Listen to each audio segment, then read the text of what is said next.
Hello everyone. I've just been told by Simon to introduce Polly to you. And he's hiding behind the camera, but he's there.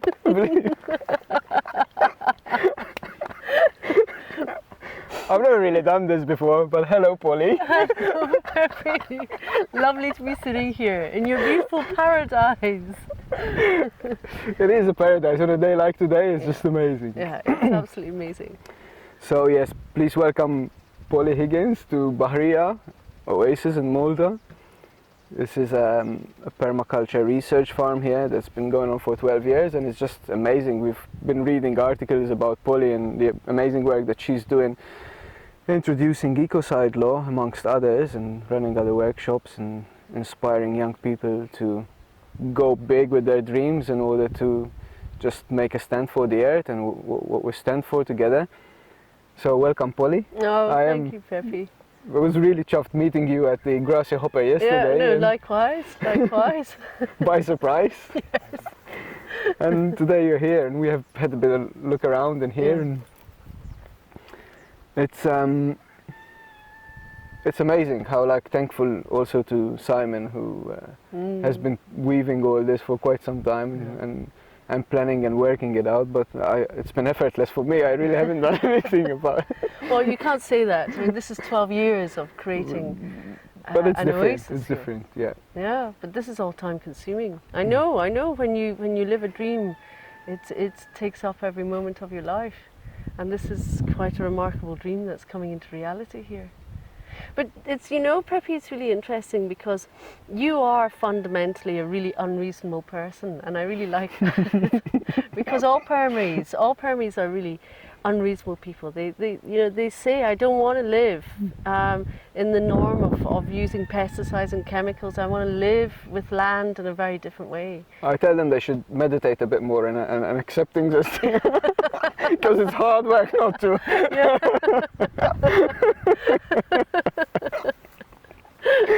Yeah, but there's a big difference, Yes. to look at this and see the biodiversity and what's happening here, and then to look at another farm, maybe just a mile or so that way that's buying into a conventional system. It just doesn't have the same feeling, it doesn't have that same sense of being nourished by the land, and the land itself isn't even being nourished, it looks vastly depleted. So there's something about really kind of listening to the land and putting back in here.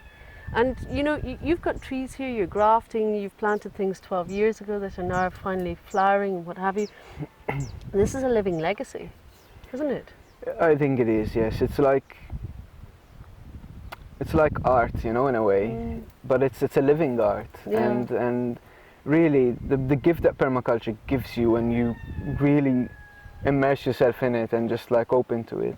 It's like that you suddenly have a really great language with which you can communicate, not necessarily with people and society, but with the whole of nature, really, because then you're understanding what's going on, when things are needed to be done, when things are needed not to be done, and the beauty of it is that it empowers so much whoever it is that kind of grasps that language to be able to communicate with it.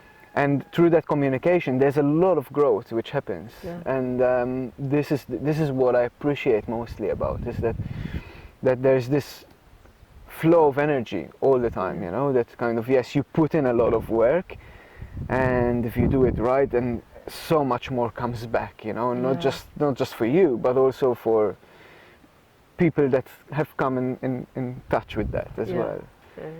And it gives you so much more also personally in your personal journey of ways of understanding appreciation, and how lucky we are to actually to have been given that gift, to do something about it, It's and I'm talking this because I can see you've been doing something about it too, you've just said, you talked about me being an unreasonable person, but you're laughing already. I'm not gonna say it. but yeah, you know what it means when you decide to stand up about something and you start working on it, seriously working, because you feel that that's what you're doing, and that's what your purpose in life, at least at that time, at that stage in life, is to do, Yeah. And you know, it's kind of interesting because when I first started standing up and speaking out about earth rights and then onto ecocide law, you know, when I first started, I was really, really angry. I was so angry at what was happening in the world, and it was really eating me up. I was so hurt. It was really painful for me to see what was happening in the world, and I couldn't bear it. I really couldn't bear it that nothing was being done. I actually went out to look for the lawyers that were creating the new laws to protect the earth, and actually I couldn't find them. I found a whole load of lawyers talking about the theory, but not the practical application. And I'm very governed by permaculture principles, and for me as well, I really wanted the doing. You know, what were the new laws that were required? I didn't want to just talk about theory. I really wanted the practical application, because I'd come from being in a courtroom. I had missing law. I had missing tools, you know, in my box. They weren't there, and I had to go in. I had to craft them myself. I had to literally get out there and start making what was required. And you know, I felt, and I know that you've been through this as well, that sense of feeling really unsupported initially of what I was talking about and doing, until I learned to start calling in that help and calling in that support, and discovering that actually right across the world there are thousands and thousands of people just like us, fundamentally unreasonable. Yes. No, but really getting out there and saying, okay, I'm gonna make a more beautiful world. And I'm going to contribute in whatever way that is, and you know, bringing my unique skills into bearing here. And it's something that we talked, and Justine was talking about this the other day. It's singing a new song, you know?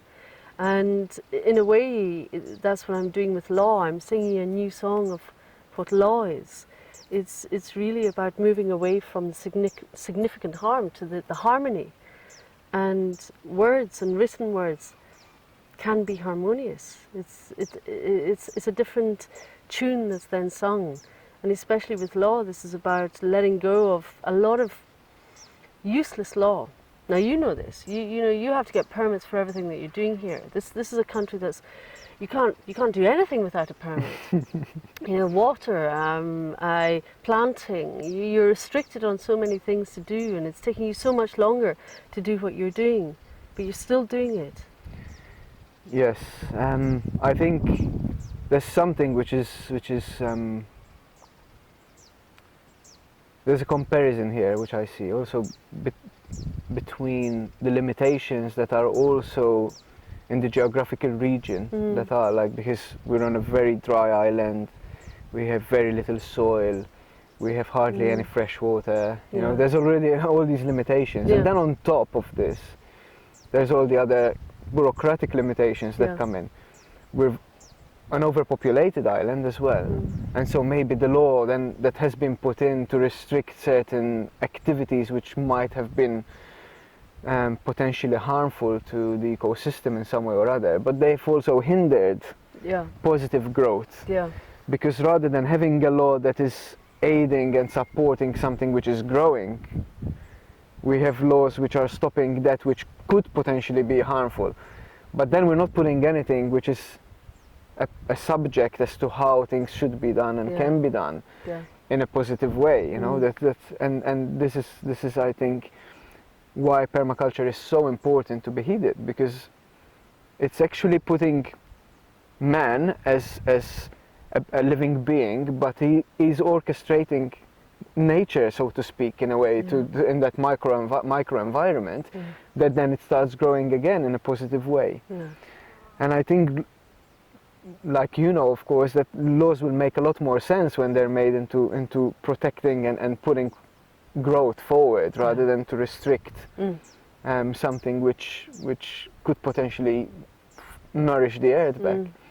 I have, you know, law in a way isn't complicated.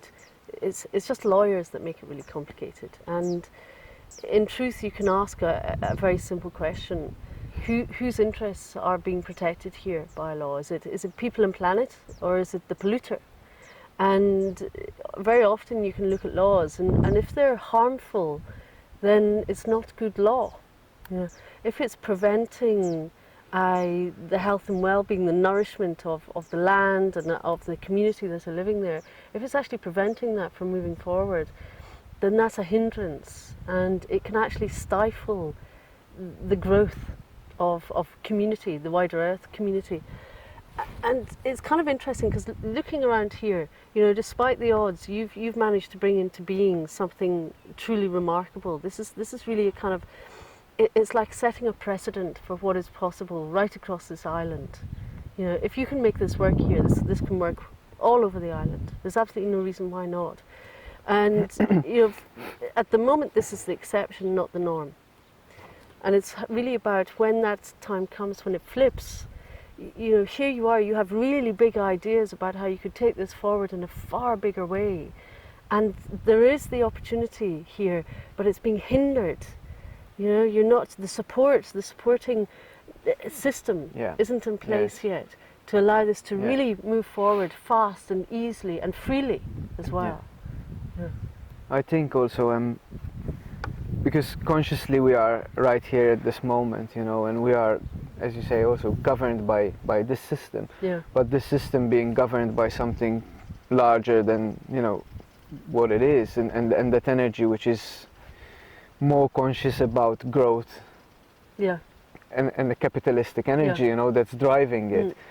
And there are millions of people that want to do something good, but because the energy is so much larger than what they think are, you know, not what they are, but what they might be thinking that they are, because the energy is so kind of, imagine yourself in a river and you're just being carried down the river, and even though you know that you don't want to be in the river, you don't think that you can actually swim to the bank and crawl up and start something new, because it's easier for you to be in the river. Yeah.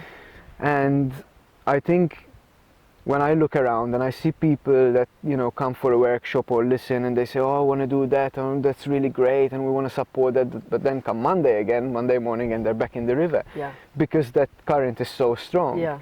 And like we say, the 99th or the 100th monkey, it's when all these people start coming out of the river, and then that's when the new society starts to emerge, and because there is the momentum of that consciousness to then start pulling other people out, you know, and starts growing. Yeah. And as you say, or we mentioned earlier, that we are a lot of people are feeling that we are near that tipping point, and as a global civilization, and maybe that's been helped so much also by the internet, because now there's so much information that is being just traveling over waves so much, and people can just like connect much easier. Yeah. And we're kind of, like you mentioned as well, you know, when there's times when you are frustrated by, you know, the results of the work weren't coming back fast enough, and I'm sure that each and every individual being that's working towards something that is so different has to go through that, you know, at this stage at least. But a lot of people say that we're feeling this difference, you know, there's a lot more people that you can talk to about, and that you can see that they are doing something, and a lot of also synchronicities that are kind of falling as well about the subject itself, you know, that is kind of growing and growing. And I think that also gives people that are in this kind of field more time to kind of step back a bit and reflect, and then do work which is, rather than have to work against the flow all the time, but do something which gives them more energy to continue, kind of, to recharge. And without a doubt. And you know, it's kind of, I mean, you know this from permaculture principles, to value the marginal. You know, that's where the most amount of biodiversity is. And in a way, what you're doing is in the margins. You know, here we are in a beautiful valley, and in terms of what's happening out there in the mainstream farming community, this is really marginal. But actually, that's where it all starts. You know, huge change doesn't start in the heart of the establishment. Actually, the heart of the establishment is closed down. It's numbed off. It's as if the brick walls have come up around it. So it's about what happens in the margins. And of course, biodiversity in the margins, what it does, it actually actively seeks other biodiversity as well. It's not in isolation. And this is what I'm seeing here in Malta, that it's not just you, but there are other people like you as well, engaging in lots of different ways. Justine with the Grassy Hopper, we're going to the Vortex, the Gaia Foundation. I was, Conscious Business, and there's a whole load of people. There's even, lawyers here who are already thinking outside the box that I met last night. So there's something happening here. Yes. There's a yearning. There's a very strong yearning, and I know I have this yearning for more and more people wanting to connect with land, and land that is honoured and that is unpolluted, that actually has its freedom to really flourish as well. I have that yearning, and you've talked about that yearning as well, how you need your time out and you connect with the wild by surfing, the wild of that water, how important that is. How would that be with the beings?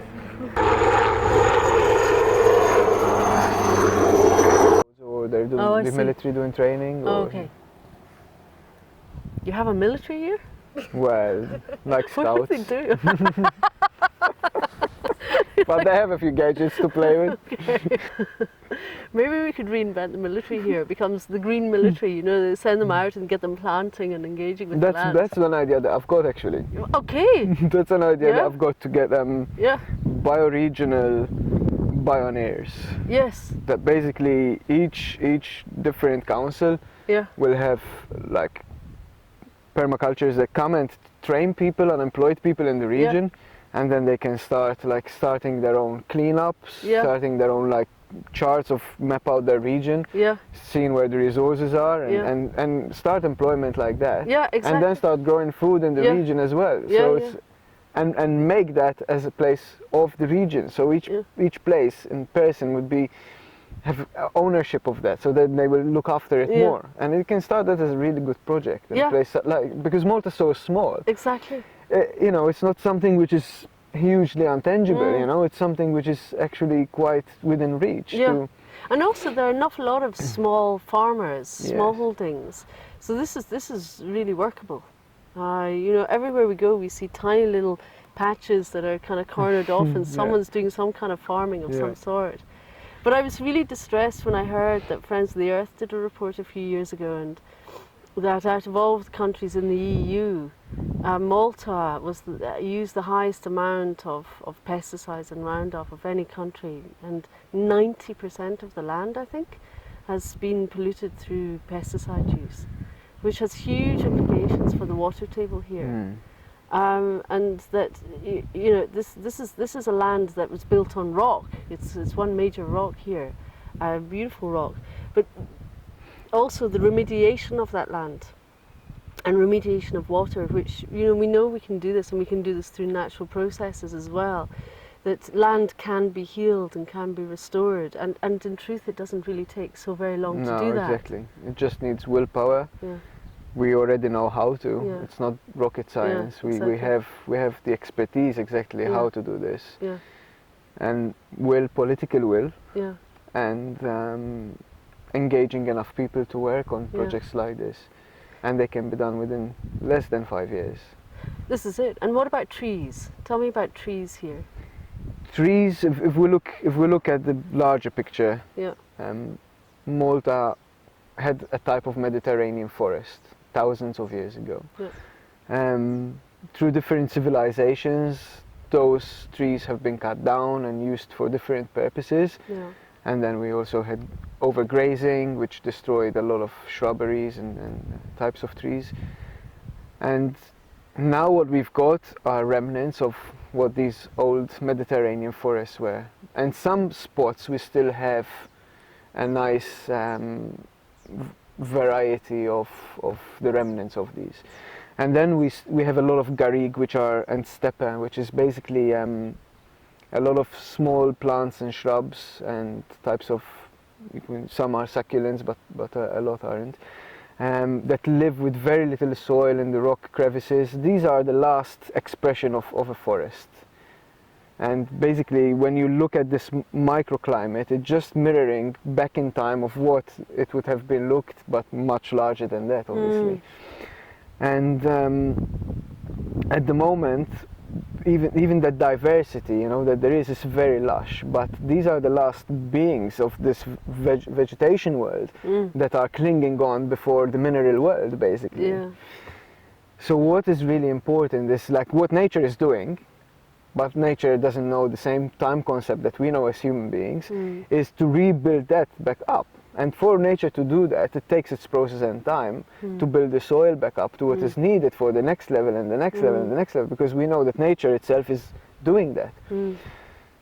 And permaculture, we understand that, and we kind of fast track the system a bit, for not for the benefit of nature, because nature doesn't need that, but for the benefit of us and the future generations, and if we really need to work in hand with, in harmony with nature.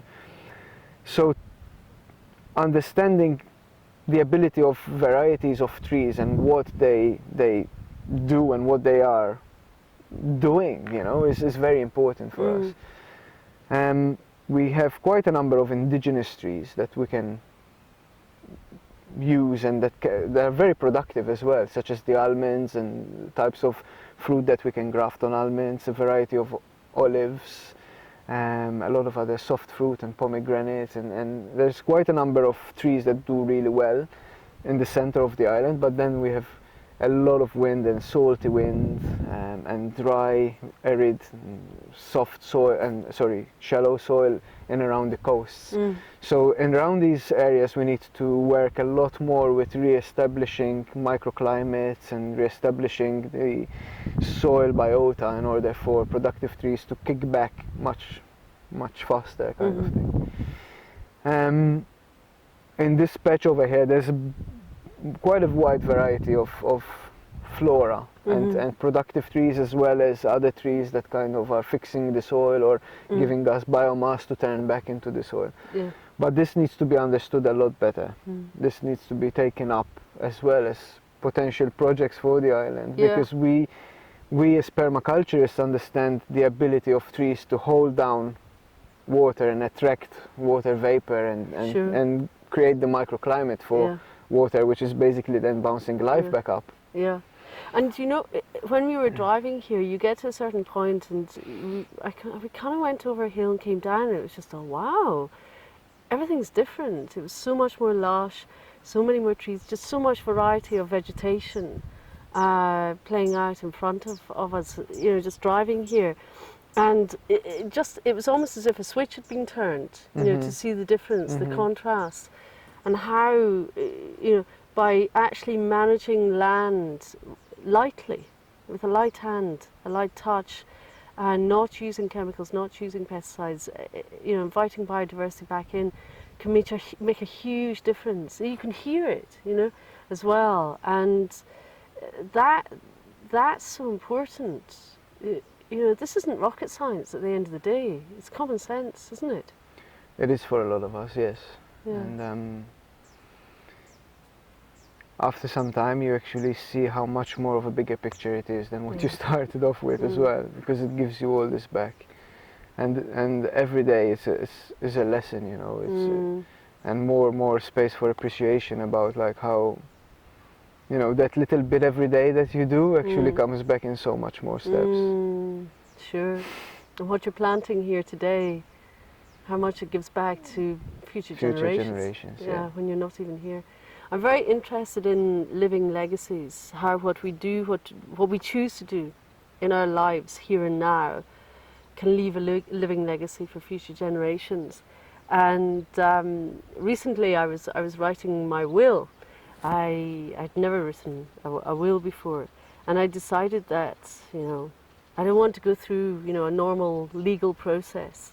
You know, I'm not a normal lawyer, so why would I want to use a normal legal process for writing a will? So I had a date with death with a group of friends of mine, and we had a fantastic evening, and you know, I'd worked out what I wanted to do, and some of them were the witnesses and some of them are going to be the executors of my will, and it was all about the living legacy to continue on with what I'm putting in place just now, and what I envisage putting in place, and that includes, you know, envisaging the living earth eco-roundhouse that I'm wanting to build and share on land with friends where I live in the Cotswolds. But it was about, you know, it wasn't about what I wanted to leave for when I'm dead. It was about what I'm doing now that can continue on after I've gone.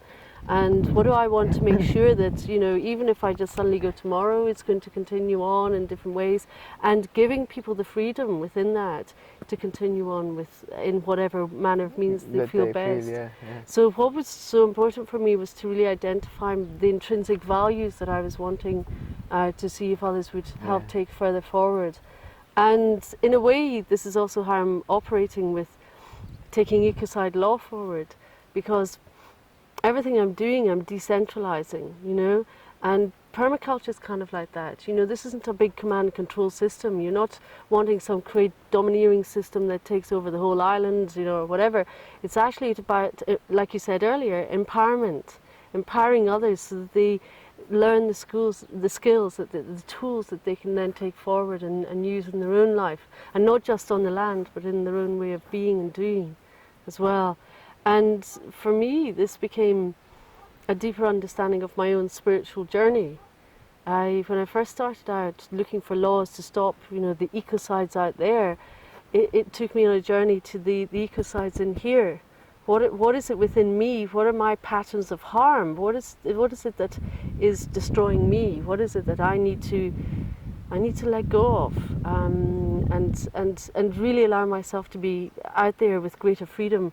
And you know that thing about being really angry, really, it was destructive. It was eating me up. Yes, yes. And actually finding that, you know, I could harness this and I could release it in a way that it could be really constructive and engage with something really positive, and in a way moving forward with the Ecocide Law is answering a deep need in me to put something back into society at large. So it feeds me, you know, it's a nourishing thing, and it attracts in other people who are engaging with the same values as I have. So everywhere I go in the world, I'm meeting people like you and me who are really doing something constructive to help change the world, you know, at a local level, which has a huge impact at a global level as well. You know, bit by bit, it builds. You know, like you were saying, you know, the river's all going one way, and we choose to step out of the flow going that direction. And actually, what we're doing is we're creating a flow in a completely different direction, and we're inviting more and more people onto that and saying, no, there's another way, and I'm going to show you how there's another way. You know, whether or not it's law, whether or not it's how we tend our land, whether or not it's, you know, the food we eat, you know, how we engage with each other. The Zen moment. Yeah, it is. It is, and it's a powerful moment when we choose. We say there is another way, and I choose that. And even if I don't know what that other way is, I know there has to be a better way. When you feel it, and I'll go find it. Yeah, yeah. Thank you. Hey, Peppi, thank you. It's great to be here in this magical paradise. It's great to see you here. Oh, hey. This is a beautiful place. Yeah, inspire many others to do the same. Definitely, definitely. Oh, thank you.